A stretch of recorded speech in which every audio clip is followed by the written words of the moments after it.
Hey guys, it's Bix. Welcome to another Mentoring Monday. I've been thinking about doing this topic for about a year, but I couldn't figure out the best way to present it.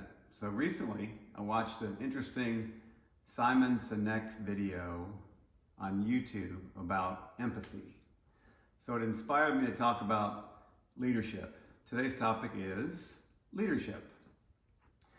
It took me about 10 years to go from being a doer and a micromanager to become a leader.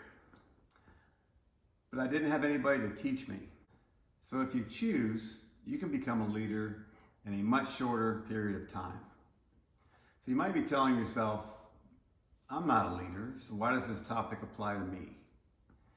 I never thought of myself as a leader before.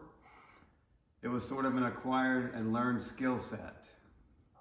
I learned that I could get much more done and go further leading a team of people than I could on my own. Same is true with my music career. I could go much further and make more money in my job as a manager than I could working for a manager. In other words, I could get a lot further in my personal and my business life leading people. We can all be leaders. If we have children, then we're a leader whether we want to or not. I just mentioned being a manager, but I'd like to make a distinction between a manager and a leader.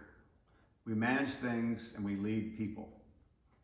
So I'll talk about how to know if you have what it takes to be a leader. And if you think you don't have what it takes, after you watch this short video, maybe you'll change your mind. The benefits of being a good leader are many. So let me give you an example. Let's talk about what typically happens in your job. If you work hard, do great at your current position, and you work for a growing company, then usually you'll get promoted. And if the cycle continues, you eventually get a job managing people. You become the boss who is in charge.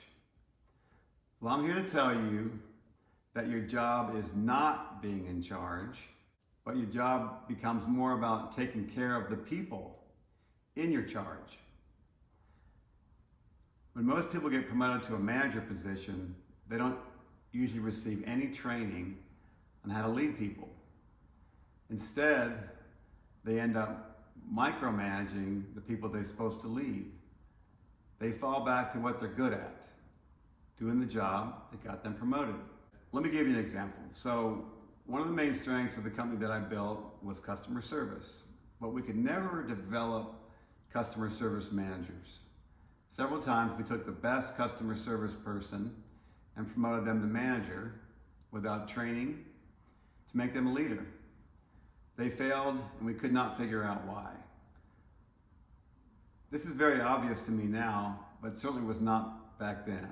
I did not understand that the new manager or leader needed to make a transition from being responsible for the job to being responsible for the people who are responsible for the job.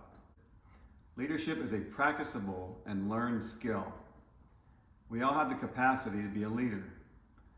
It does not mean everybody wants to be a leader or should be a leader because it takes sacrifice. But you may have leadership skills and not realize it till you give it a try. When everything goes right, a great leader gives away all the credit. And when everything goes wrong, a great leader takes all of the responsibility. This takes sacrifice. Personally, I like how it makes me feel when I give credit to others for a job well done. I get a good feeling from their happiness, and I like helping them build self-confidence. So when I shifted my thinking from myself and doing what made me look good to helping others perform better, my success in my business and life and personal life increased substantially. I became more focused on what they needed to do their job better. Okay, so in the last few minutes, I want to talk briefly about what are the 5 most important qualities of a leader. The first quality, without it, you can't become a great leader, and that quality is empathy. Empathy is the ability to emotionally understand what other people feel.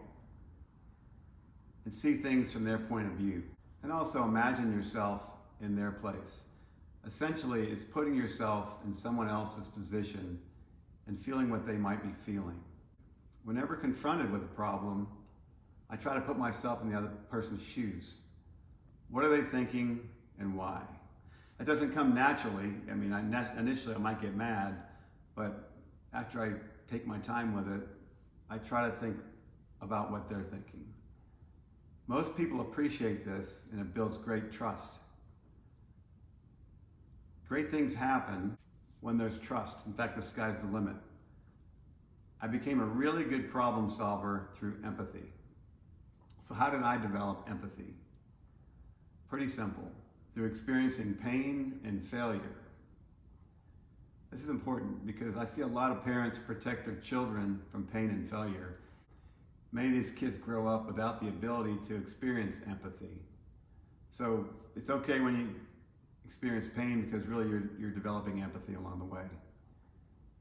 The last comment I'll make about empathy in leadership is to effectively lead people, you must take a genuine interest in their business and their personal lives. If you don't genuinely care about them, it becomes very obvious and they won't work hard for you. The second most important quality of a leader is you must communicate frequently and effectively.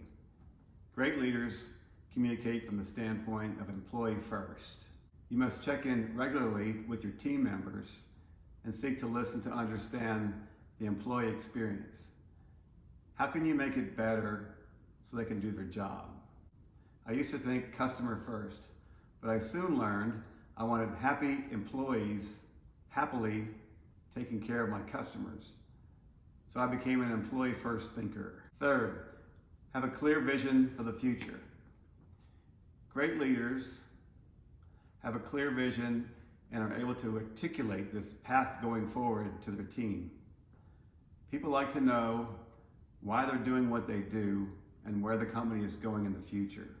This makes them feel safe, and safe employees perform at their best. Fourth, great leaders hold themselves accountable. When accountability is modeled from the top down, then everyone improves. This is going to be kind of funny, but it's a good example. Before I met my wife of now nearly 33 years, I experienced a number of failed dating relationships, and they had one thing in common. Anybody guess? Me. Maybe I was the problem. Maybe I made bad choices. I actually created a checklist of what I learned from each relationship so I would not repeat the same mistake again. And fortunately, I finally got it right. Accountability strengthens culture, inspires excellence, sets expectations, and builds trust. Not only in leadership, but amongst the team. This creates a culture of it's okay to make mistakes as long as we take accountability and learn from them. Okay, last but not least, show gratitude. 79% of employees who quit their job cited lack of appreciation as a major factor. Acknowledge contributions both in private and in public. I had a very difficult time complimenting employees because I personally did not need it. But soon I realized how it made people feel when I complimented them on a job well done on a regular basis. Their performance increased dramatically and they had a lot more fun. So celebrate wins. What gets rewarded gets repeated. Remember, as the boss, what you say to an employee is much more powerful to them than what is said by their peers, both negative and positive. So do you have what it takes to be a leader? Maybe it's time to find out. What do you got to lose? The upside is very rewarding. So until next week, this is Bix signing off. And remember, it's never too late to reinvent yourself. Cheers.